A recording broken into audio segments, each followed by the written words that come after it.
দিন আগে একটা খবর বেরিয়েছিল। খবরটা আমার নজর এড়িয়ে গেছিল আর কি, যদিও মাথায় চিন্তা ছিল যে বিষয়টা নিয়ে একটা ভিডিও করব, কিন্তু সামহাও করা হয় নাই। পরে হঠাৎ করে আবার সেই খবরটা সামনে চলে আসাতে ভাবলাম যে এবার ভিডিওটা করি। যেহেতু আমার ভিডিওর বিষয়বস্তু হয় তাত্ত্বিক, সুতরাং ঘটনা 2-4 দিন যদি অতীত হয়েও যদি যায় তাতে তেমন কিছু যায় আসে না। অর্থাৎ আমি যে মেসেজটা দিতে চাই সেটা কিন্তু পরিষ্কার, সেটা অলওয়েজ চিরন্তন। তো যাই হোক, ঘটনাটা কি? ঘটনাটা হচ্ছে ত্রিপুরায় নিহত 3 বাংলাদেশের মরদেহ হস্তান্তর, পরিবারের শোকের মাতম। অর্থাৎ বাংলাদেশের 3 জন লোক, তারা ত্রিপুরার ওই সীমান্তে ব্রাহ্মণবাড়িয়ার ওই অঞ্চল নাকি হবিগঞ্জ, কোন অঞ্চলে, তো ওই অঞ্চল দিয়ে তারা ওই যে ভারতের মধ্যে ঢুকে গেছিল।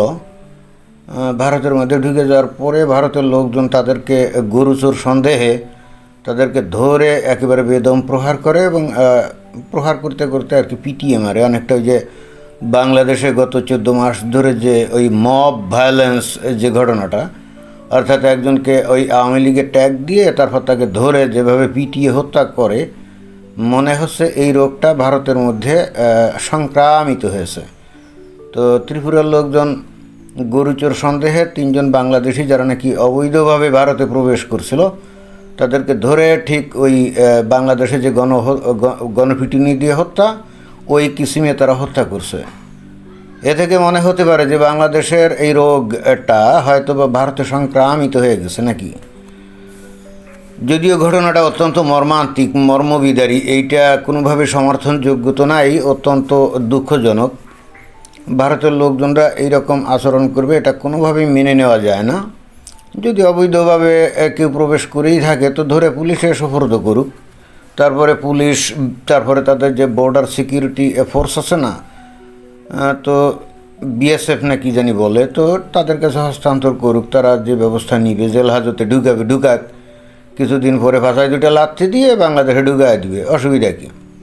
কিন্তু ধরে গণপিটুনি দিয়ে হত্যা করবে, এটা কোন ধরনের কথা? এটা তো মানবতার কোনো সংজ্ঞায় এটাকে গ্রহণযোগ্য হিসাবে মেনে নেওয়া যায় না। এটা তো ভয়ঙ্কর অন্যায়, অপরাধ, বর্বর কাজ করছে ভারত, এতে কিন্তু কোনো সন্দেহ নাই। আমি এর তীব্র প্রতিবাদ জানাচ্ছি। এতদিন এই কাজটা তাদের বিএসএফ করতো, অর্থাৎ বাংলাদেশের কেউ যদি অবৈধ অনুপ্রবেশ করতো তাকে গুলি দিয়ে ডাইরেক্টলি মেরে ফেলতো। তো এইটা তো কোনোভাবেই গ্রহণযোগ্য না। অর্থাৎ ওরা কোনো আইন কানুনের ধার ধারে না। 2টা দেশের সীমানা অঞ্চল এমনও হতে পারে যেখানে হয়তো কাটা তার নাই, চিহ্ন নাই, তো সেক্ষেত্রে কিন্তু ভুলবশত একটা দেশের মানুষ অন্য দেশের মধ্যে ঢুকে যেতেই পারে। এটা অন্যায়, এটা মানে ইচ্ছাকৃতভাবে যে ঢুকে যায় বিষয়টা হলে সেরকম না।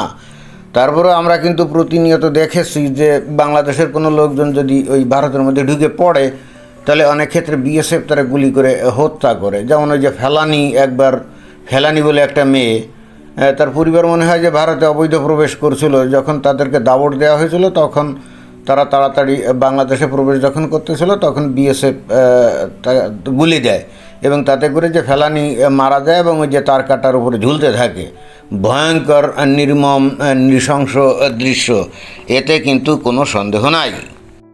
বাংলাদেশের একজন মানুষ হিসেবে এটাকে আমি কোনোভাবেই গ্রহণ করতে পারি না এবং এর পক্ষে কেউ যদি যুক্তি দেয় সেটাও গ্রহণযোগ্য হবে না। পৃথিবীতে বহু দেশ আছে যাদের এরকম সীমানা আছে, এক দেশের লোক অন্য দেশে ভুলবশত ঢুকে পড়ে কিন্তু এরকম নির্মম নৃশংসভাবে গুলি দিয়ে মারে, অথবা যেমন এই 3 জনের এই ভারতের লোকজন পিটিয়ে মারলো। এইটা তো নৈতিকতা বলেন, আইনগত বলেন, এর তো কোনো রকম গ্রহণযোগ্যতা নেই। অর্থাৎ এটা অত্যন্ত ভয়ঙ্কর। আমি জানি না ভারতীয়রা এই ধরনের কর্মকাণ্ড করে কখনো অপরাধ বোধে ভোগে কিনা বা এটাকে তারা অন্যায় মনে করে কিনা জানি না। যদি মনে করতো তাহলে তো এই ধরনের কর্মকাণ্ড করতো না, তাই না?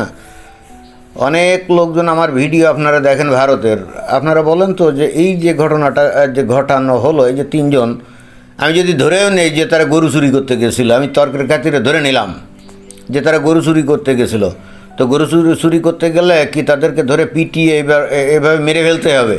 মানে এইটা কোন ধরনের? হ্যাঁ ঠিক আছে, ওই জায়গায় কি পুলিশ নাই, তারপরে বিএসএফ নাই, তাদের হাতে দিত, তারা 2টা চট থাপ্পড় লাথি ওষ্টা দিয়ে আবার পাশায় 2টা লাথি দিয়ে বাংলাদেশে ঢুকায় দিত, নইলে হাজতে ঢুকাতো, বিচার আচার হতো, 2-4-5 বছর জেল কাটতো। কিন্তু আপনারা একেবারে পিটিয়ে মেরে ফেলবেন, এটা তো কোনোভাবেই গ্রহণযোগ্য না। তারা কি মানুষ না নাকি? আপনারা কি মনে করেন? এটা কোনোভাবেই মেনে নেওয়া গেল না। কিন্তু একই সঙ্গে এই ধরনের মর্মান্তিক ঘটনা যে ঘটালো এই যে ভারতের লোকজন, যদি তাদের পয়েন্ট অফ ভিউ থেকে যদি একটু চিন্তা ভাবনা করা যায় তাহলে কিন্তু কিছুটা হলেও মনে হয় যে কারণটা বোঝা যায়। সেটা হচ্ছে এই যে গত 5 আগস্ট 2024 সালে বাংলাদেশে যে গণ অভ্যুত্থান ঘটে যে সরকারের পট পরিবর্তন হলো, অতঃপর ভারতবাসী বিস্ময়ের সঙ্গে লক্ষ্য করলো যে বাংলাদেশের আপামর জনগোষ্ঠী কীভাবে ভারতকে ঘৃণা করে, ভারতের মানুষদেরকে ঘৃণা করে। এবং এই যে ঘৃণা, যদিও বলে রাজনৈতিক কারণে, শেখ হাসিনার সরকারকে ভারত নাকি দীর্ঘদিন ধরে নানা কায়দায় নানাভাবে ক্ষমতায় রাখছিল। জিজ্ঞেস করলে বলে এইটা, কিন্তু বস্তুত আসলে ওইটা না। যেমন উদাহরণস্বরূপ এই যে বাংলাদেশের মুমিন মুসলমানরা সারাক্ষণ গাজওয়াতুল হিন্দ করার স্বপ্ন দেখে এবং ভারত দখল করে সেখানকার ওই যে ধন সম্পদ তো বটেই, সুন্দরী সুন্দরী নারীগুলোকে গনিমতের মাল হিসাবে ভোগ করার স্বপ্ন দেখে।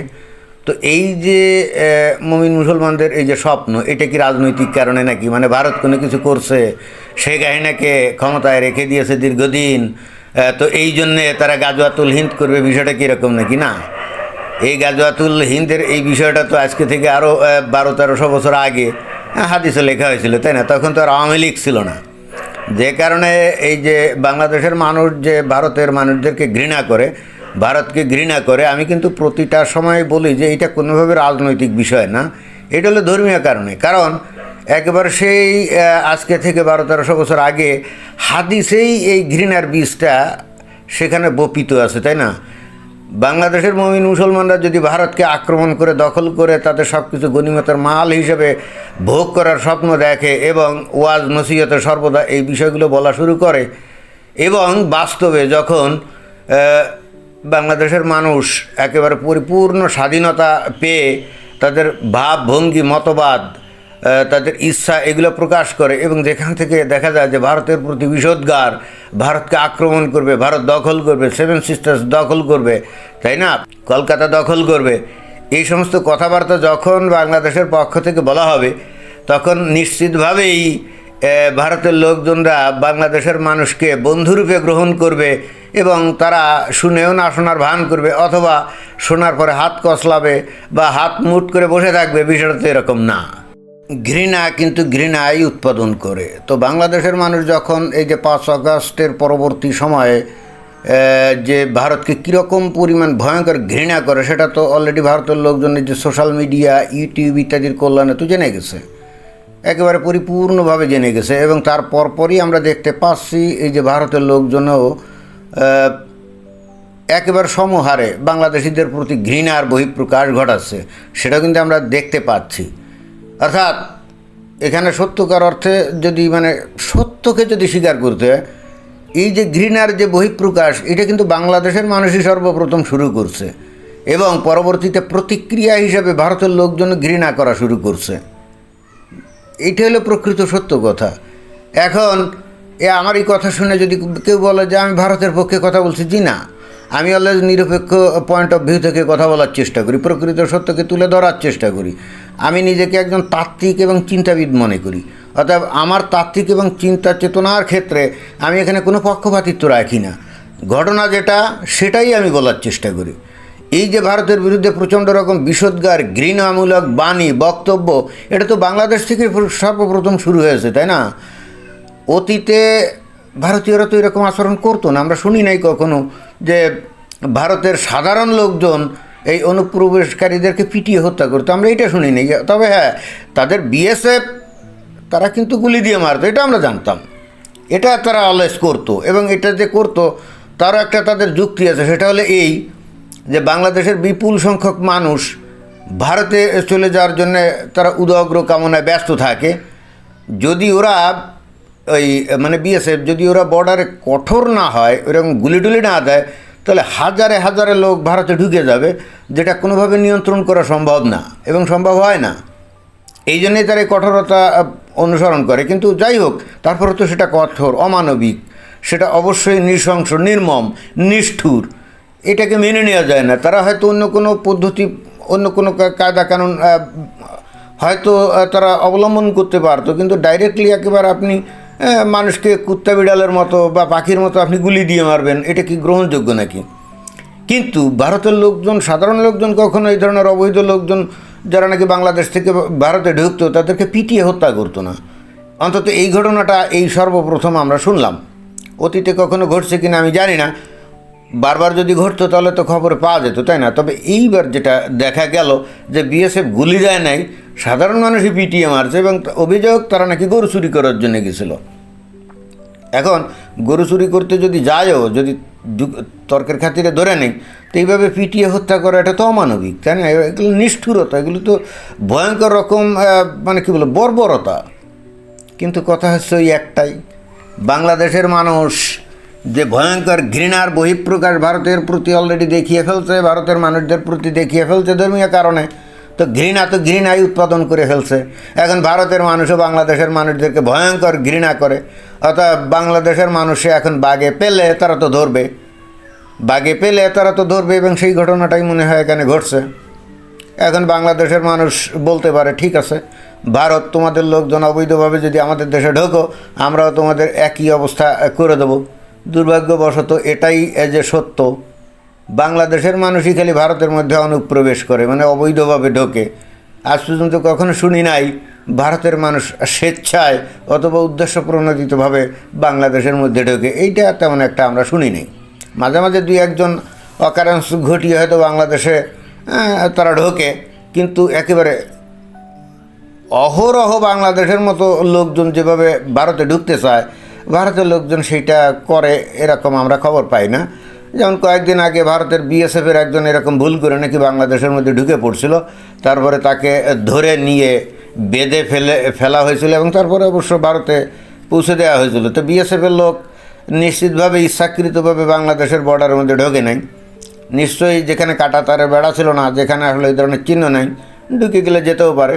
কিন্তু এটা তো সত্য, এটা তো স্বীকার করতেই হবে যে বাংলাদেশের মানুষই আসলে অবৈধভাবে ভারতের মধ্যে ঢোকে, আর পক্ষান্তরে ভারতের সাধারণ মানুষ কোশ্চিনকালেও বাংলাদেশের মধ্যে ঢোকার কোনো চিন্তাই তারা করেন, এটা তো সত্য। অর্থাৎ এই দিক দিয়ে যদি আমরা দেখি, আমরাই বাংলাদেশের মানুষরা প্রতিনিয়ত আইন ভঙ্গ করি, এবং করে তারপরে যখন আমরা সাজার সম্মুখীন হই, অর্থাৎ আমরা কঠিন কোনো পরিস্থিতির সম্মুখীন হই, তখন আবার আমরাই মানবতার স্লোগান দিতে থাকি, আমরা হিউম্যান রাইটসের কথা বলতে থাকি। অর্থাৎ আমরা নিজেরা আইন ভঙ্গ করব, তারপরে আমরা শাস্তি পাবো, এবং তারপরে আমরাই আবার বলা শুরু করব ভারতীয়রা কত খারাপ, তাই না?